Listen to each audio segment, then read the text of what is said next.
Welcome to The Explainer. Today, we're going to break down the key arguments from a viral analysis that paints a pretty startling picture of a hypothetical modern-day war between the United States and Iran. So the source material we're digging into today lays out a really detailed and frankly provocative scenario. Okay, let's dive right in. Now, just to be clear, our goal here isn't to endorse this viewpoint or say it's correct. We're here to understand the arguments it's making, step by step, based on what the source lays out.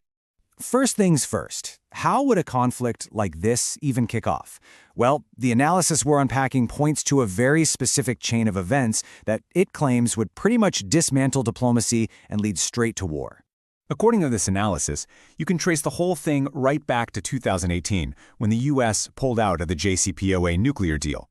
This diplomatic breakdown, it argues, is what paves the way for a hypothetical military strike, one it calls Operation Midnight Hammer, in the summer of 2025. So the bombs drop, but according to this analysis, that's just the beginning. What happens next are two huge, game-changing events that totally escalate the situation and change the nature of the entire conflict. First up, there's this reported killing of 30,000 protesters. The analysis we're looking at says this number was used as a justification for war, but it also argues it's, well, pretty questionable from a logistics standpoint. Think about it. That's over 10 people killed every single minute, for 48 hours straight. The source claims an event that large would leave a massive trail of evidence visible from satellites, evidence that, it says, just isn't there. Then comes the second major event, the assassination of Iran's Ayatollah.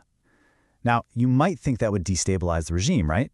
But this analysis argues it did the exact opposite. It basically martyred a supreme religious leader, which it claims had the effect of uniting the Shia population all across the Middle East against the United States. And this assassination, according to the source, is what triggers something called a mosaic defense. This is absolutely crucial to understand. It means Iran's central military command shatters into dozens of smaller regional commands. Each one has its own weapons and its own pre-planned mission. This makes trying to negotiate or de-escalate the conflict almost impossible, because who do you even talk to? There's no one person in charge anymore. Okay, so that's the setup. Now let's get into the nitty-gritty of the fighting itself, because the core of this whole military argument comes down to a massive imbalance in cost, strategy, and just sheer production.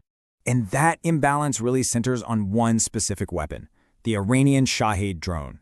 The source calls it the AK-47 of the drone world, and that's a perfect way to think about it.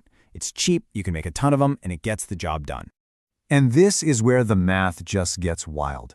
You're looking at a drone that costs maybe $20,000, being shot down by a missile that costs $15 million. The source's argument is that Iran doesn't even have to win a direct fight.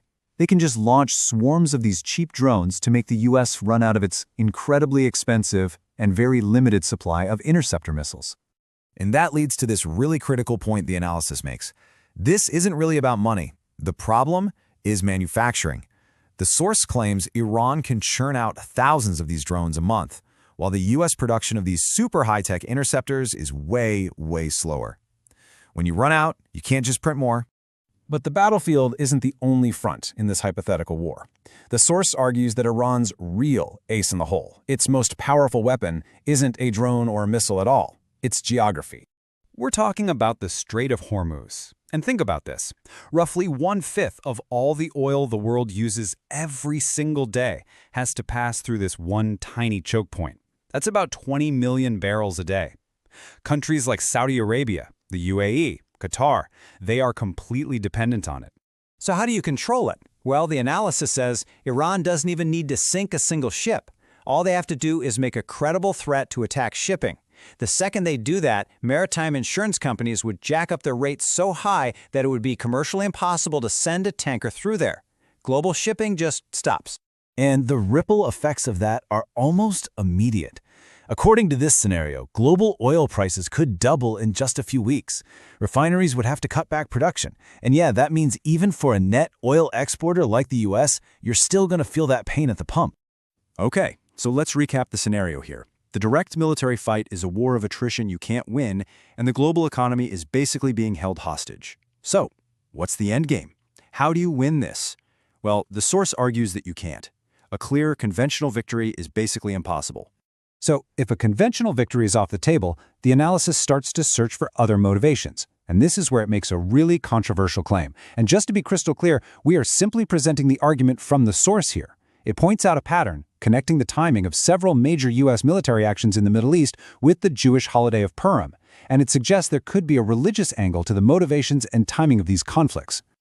All right, so if a military victory isn't the goal, what about regime change? Could that be the real objective here?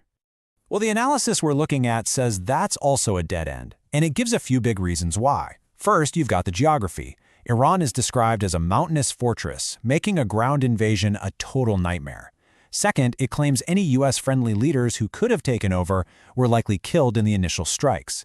And finally, any ground troops would face a totally new kind of guerrilla warfare, not just IEDs on the road, but IEDs dropped from the sky by all those cheap drones.